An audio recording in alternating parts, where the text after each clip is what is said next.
जय हिंद। तो आज के इस इम्पॉर्टेंट वीडियो में आप लोग देखेंगे कि अगर आप बीए में हो या बीएससी में हो, बीकॉम में हो, बीएससी एजी में हो, ठीक है, बीएससी होम साइंस में हो या बीबीए कर रहे हो, बीसीए कर रहे हो, कुछ भी कर रहे हो, आपकी जो थर्ड सेमेस्टर में को करिकुलर सब्जेक्ट है वो human values and environmental studies है, ठीक है। तो उसके मैंने 103 नंबर तक के क्वेश्चंस जो है मैं करवा चुका हूँ। अगर आप लोगों ने नहीं देखे हैं तो उसकी लिंक आपको आई बटन पे या फिर डिस्क्रिप्शन बॉक्स में चेक कीजिएगा, वहाँ पे मिल जाएगी, वहाँ से जा करके आप लोग देख सकते हैं, ठीक है। अब मैं स्टार्ट करूँगा 104 नंबर तक के क्वेश्चन, इसके आगे के क्वेश्चन, ठीक है। तो 104 नंबर का क्वेश्चन जो है आपकी स्क्रीन पर क्या कह रहा है मेरे दोस्त, कि वर्ष 1899 के प्रारंभ में स्वामी जी की क्या गतिविधियां थीं, ठीक है। तो इसका राइट आंसर क्या हो जाएगा, ठीक है। क्वेश्चन ज़्यादा है तो मैं जल्दी जल्दी पढ़ाऊंगा, आप लोग कवर कीजिएगा। अगर कोई भी क्वेश्चन आपको ना समझ में आए तो आप कमेंट सेक्शन में कमेंट करके पूछ सकते हैं उसका आंसर, ओके। तो चलिए स्टार्ट करते हैं वीडियो को।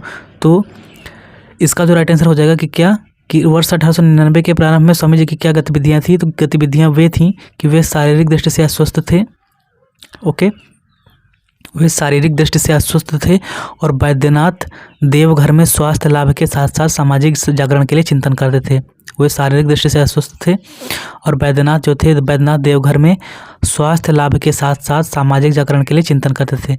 बैद्यनाथ देवघर में क्या करते थे, स्वास्थ्य लाभ के साथ साथ सामाजिक जागरण के लिए चिंतन करते थे, ओके। अगला क्वेश्चन है आपकी स्क्रीन पे।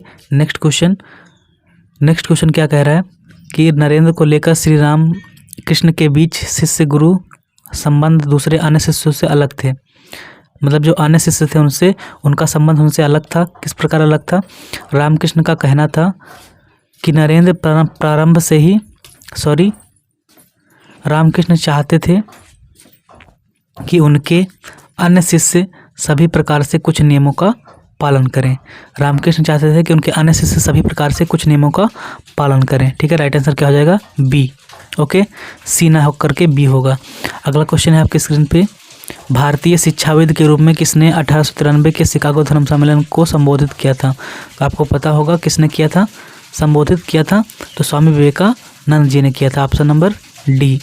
उत्तम चरित्र मनुष्य को कौन सा गुण देता है? तो उत्तम चरित्र मनुष्य को नैतिकता का गुण देता है, पवित्रता का गुण देता है, स्वयं तथा दूसरों के साथ कैसा व्यवहार करें ये भी बताता है।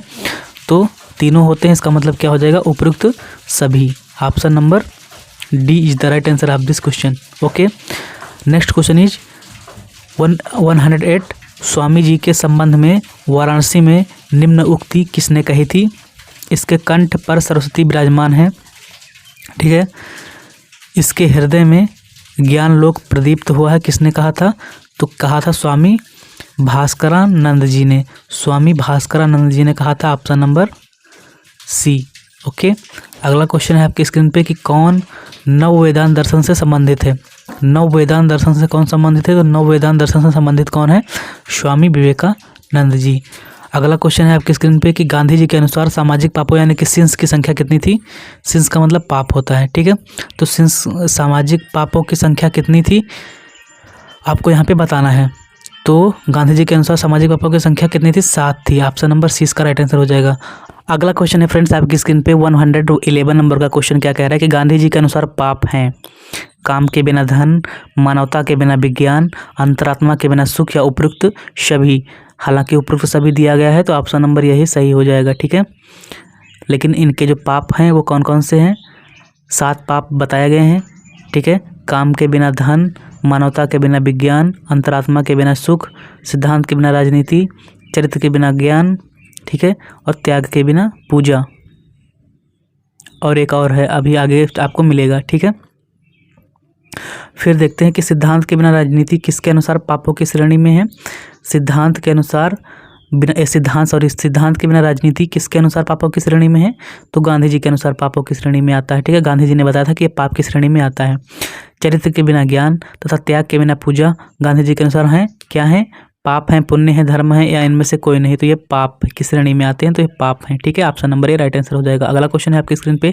निम्नलिखित 7 पाप किसके अनुसार हैं? जो 7 पाप दिए गए हैं, काम के बिना धन, अंतरात्मा के बिना सुख, मानवता के बिना विज्ञान, चरित्र के बिना ज्ञान, सिद्धांत के बिना राजनीति, नैतिकता के बिना व्यापार और त्याग के बिना पूजा। ये 7 जो हैं पाप हैं, ये किसके अनुसार हैं? तो ये गांधी जी के अनुसार हैं, यानी कि ऑप्शन नंबर आपका ए राइट आंसर हो जाएगा। ठीक है, अगला क्वेश्चन है आपकी स्क्रीन पे, गांधी जी की दृष्टि में सामाजिक पापों से प्रत्येक मनुष्य को दूर रहना चाहिए। तो कितने पाप हैं? तो कितने पाप हैं? 7 पाप हैं। ठीक है, अगला क्वेश्चन है आपकी स्क्रीन पे, महात्मा गांधी का जन्म कहाँ हुआ था? ये क्वेश्चन आपको बताना है, ये मैं नहीं बताऊंगा, ये बहुत ही ईजी क्वेश्चन है, आप लोग बता सकते हैं इसका आंसर। ठीक है, महात्मा गांधी का जन्म कब हुआ था ये भी आपको बताना है। महात्मा गांधी की माता का क्या नाम था ये भी आपको बताना है। ठीक है, ये तीनों क्वेश्चन आपको बताने हैं। अगला क्वेश्चन है आपकी स्क्रीन पे, किन क्षेत्रों में सुधार लाने के लिए गांधी जी आजीवन प्रयास करते रहे? तो किन क्षेत्रों में? खादी का उपयोग, ये भी, शिक्षा, महिलाओं के अधिकार, ये भी, सांप्रदायिक सौहार्द, निर्धनता उन्मूलन, ये भी। ठीक है, तो यानी कि उपरोक्त सभी इसका राइट आंसर हो जाएगा, यानी कि option number D. Gandhi ji के सामाजिक सुधारों की प्रमुख विशेषता क्या है? बुनियादी शिक्षा, वर्णाश्रम व्यवस्था, अस्पृश्यता का अंत, ये सभी हैं, तीनों हैं, तो इसका मतलब क्या हो जाएगा? उपयुक्त सभी। ओके, अगला क्वेश्चन है आपकी स्क्रीन पे, गांधी जी के अनुसार व्यापार सदाचार पर आधारित होना चाहिए अन्यथा माना जाएगा। गांधी जी के अनुसार क्या हो जाएगा? व्यापार सदाचार पर आधारित होना चाहिए अन्यथा क्या माना जाएगा? अगर सदाचार नहीं होगा, सदाचार पर आधारित नहीं होगा व्यापार, तो भ्रष्टाचार माना जाएगा। क्या माना जाएगा? भ्रष्टाचार, ऑप्शन नंबर ए। अगला क्वेश्चन है आपकी स्क्रीन पे, महात्मा गांधी संबंधित नहीं थे, किससे संबंधित नहीं थे? तो महात्मा गांधी जी संबंधित थे व्यक्तिगत सत्याग्रह 1940 से 1941 ईस्वी से, इससे संबंधित थे। भारत छोड़ो आंदोलन 1942 इससे भी संबंधित थे। दक्षिण सत्याग्रह से इससे भी असहयोग आंदोलन इससे भी संबंधित थे। तो किससे संबंधित नहीं थे? संबंधित नहीं थे आपके दक्षिण सत्याग्रह से, ये आपने नहीं सुना होगा। ठीक, तो ऑप्शन नंबर 20 का राइट आंसर हो जाएगा। अगला क्वेश्चन है आपकी स्क्रीन पे, भारत का विभाजन मेरी लाश पर होगा, किसने कहा था? भारत का विभाजन मेरी लाश पर होगा, वो किसने कहा था? तो ये कहा था आपके महात्मा गांधी जी ने। ठीक है, अगला क्वेश्चन है फ्रेंड्स आपकी स्क्रीन पे कि मैं मांस, मदिरा और नारी का स्पर्श नहीं करूंगा, यह शपथ किसने ली थी? यह शपथ किसने ली थी? आपके महात्मा गांधी जी ने ली थी। ठीक है, अगला क्वेश्चन है आपकी स्क्रीन पे कि महात्मा गांधी ने सर्वप्रथम सत्याग्रह आंदोलन का सफलतापूर्वक परीक्षण कहाँ पे किया था? तो कहाँ पे किया था? इसका राइट आंसर हो जाएगा क्या? दक्षिण अफ्रीका में किया था। ओके, अगला क्वेश्चन है कि जॉन रस्किन का प्रभाव निम्नलिखित में से किस पर अधिक था? तो जॉन रस्किन का प्रभाव निम्नलिखित में से महात्मा गांधी पर अधिक था। ओके, अगला क्वेश्चन है आपकी स्क्रीन पे कि महात्मा गांधी के असहयोग बनने का कारण क्या था? तो महात्मा गांधी के असहयोगी बनने का कारण क्या था?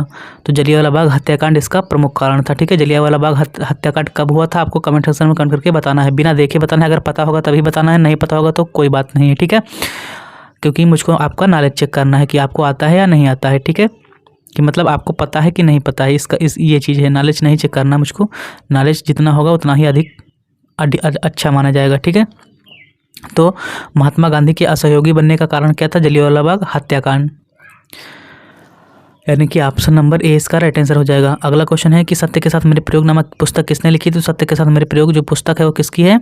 आपको पता होगा कि सत्य वाली जो पुस्तक होती है लगभग महात्मा गांधी जी की होती है। ठीक है, सत्य के साथ मेरे प्रयोग। अगला क्वेश्चन है कि गांधी जी ने आश्रम की स्थापना की, गांधी जी ने आश्रम की स्थापना की, कहाँ पे आश्रम की स्थापना की थी? तो साबरमती में की थी। साबरमती के संत तूने कर दिया कमाल। ठीक है, साबरमती के संत तूने कर दिया कमाल, ये वाला गाना आपको, ये गीत जो है आपको पता है कि नहीं पता है, आपको बताना है कमेंट सेक्शन में कमेंट करके। गांधी जी प्रयासरत थे, किस चीज़ से प्रयासरत थे? भारत में सामाजिक जागृति के लिए, भारत की स्वतंत्रता के लिए, भारत के आर्थिक उद्धार के लिए, तो उपयुक्त सभी के लिए थे। Option number D.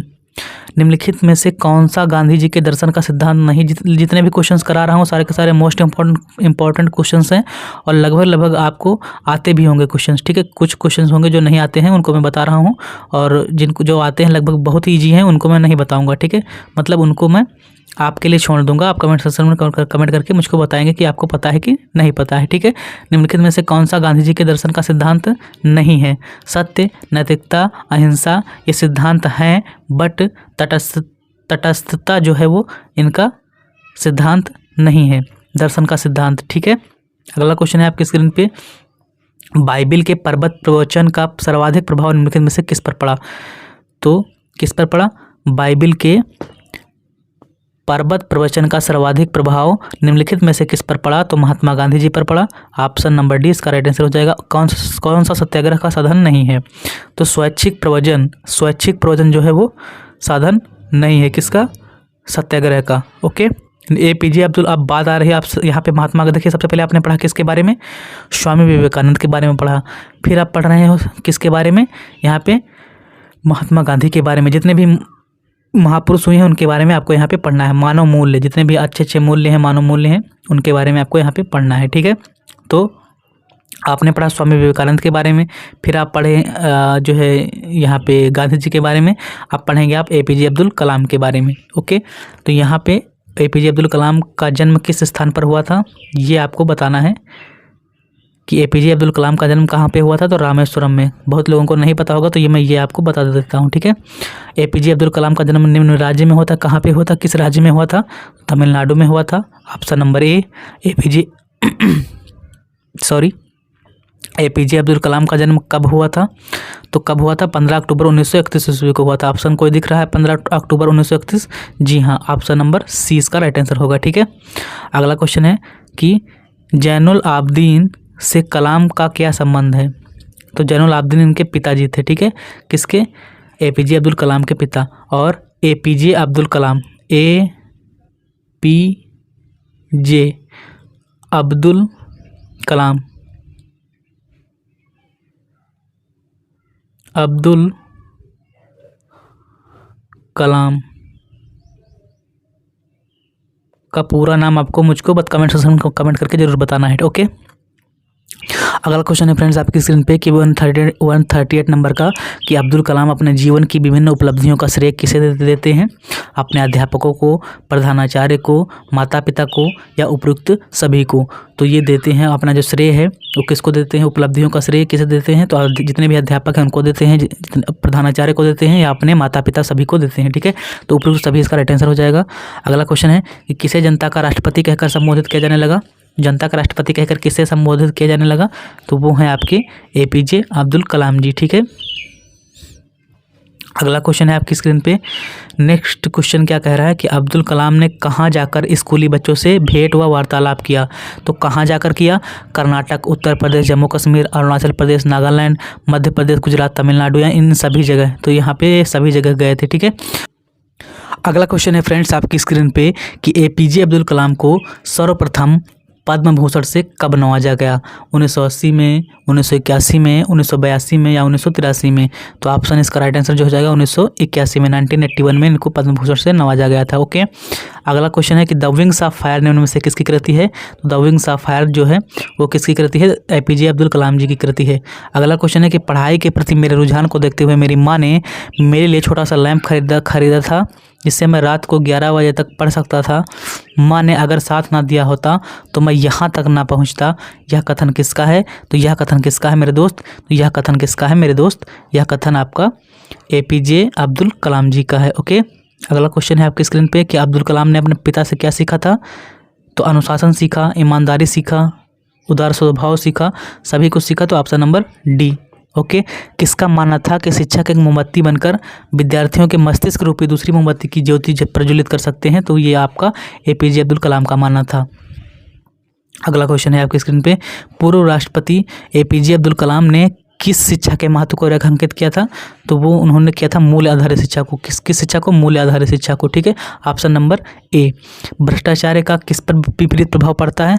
तो भ्रष्टाचार का प्रभाव किस पर पड़ता है? तो व्यक्ति पर, देश की अर्थव्यवस्था पर, या फिर A एवं B दोनों पर? तो A और B दोनों पर पड़ता है। ओके, व्यक्ति पर भी पड़ता है, देश की अर्थव्यवस्था, इकोनॉमी पर भी पड़ता है, दोनों पर पड़ता है। तो ऑप्शन नंबर सी इसका राइट आंसर हो जाएगा।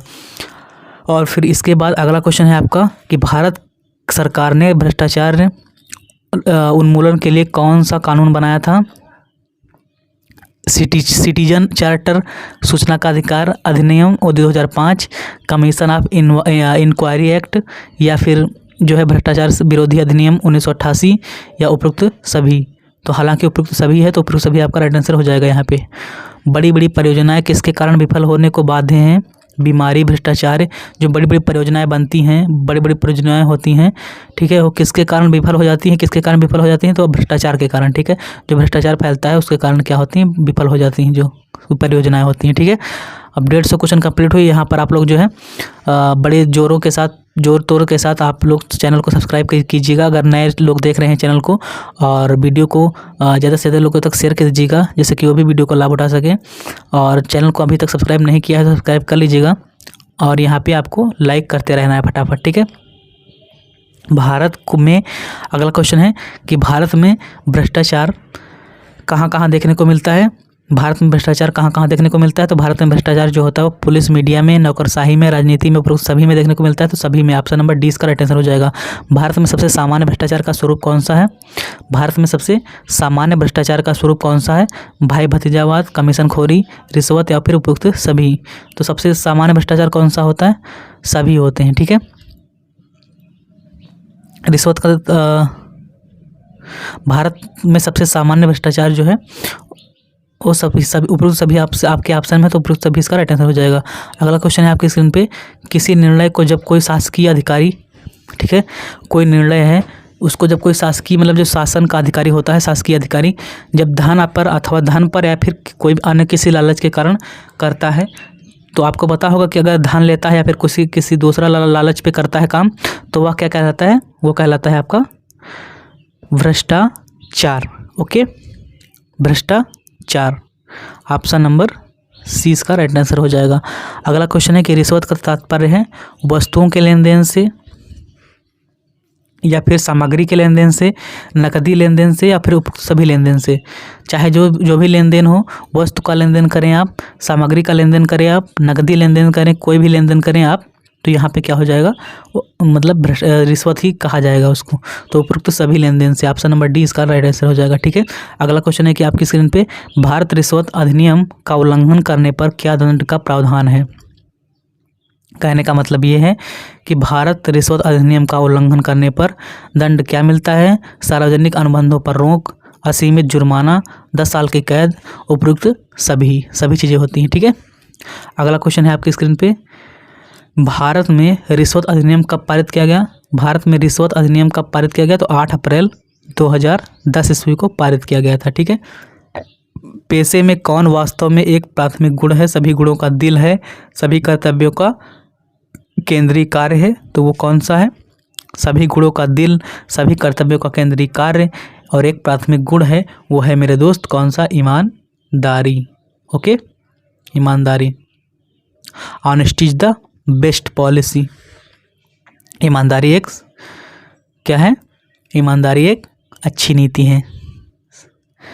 और फिर है भारतीय रिश्वत अधिनियम 2010 के अंतर्गत कौन से अपराध आते हैं। भारतीय रिश्वत अधिनियम 2010 के अंतर्गत कौन कौन से अपराध आते हैं। वादा करना या देना, ठीक है, रिश्वत देना या लेना, रिश्वत लेने या स्वीकार करने के लिए मनाना, उपरोक्त सभी। तो ऑप्शन नंबर डी इसका राइट आंसर हो जाएगा, उपरोक्त सभी। ओके, तो यहाँ पर आपके 158 क्वेश्चन जो है कंप्लीट होते हैं आपके पहली यूनिट के।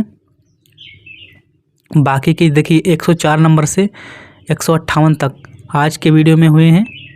ओके, यानी कि आपके 3 उधर हट गए, तो 58 में से 3 घटा दो तो 55, आपके 55 क्वेश्चन इधर बने आज के वीडियो में।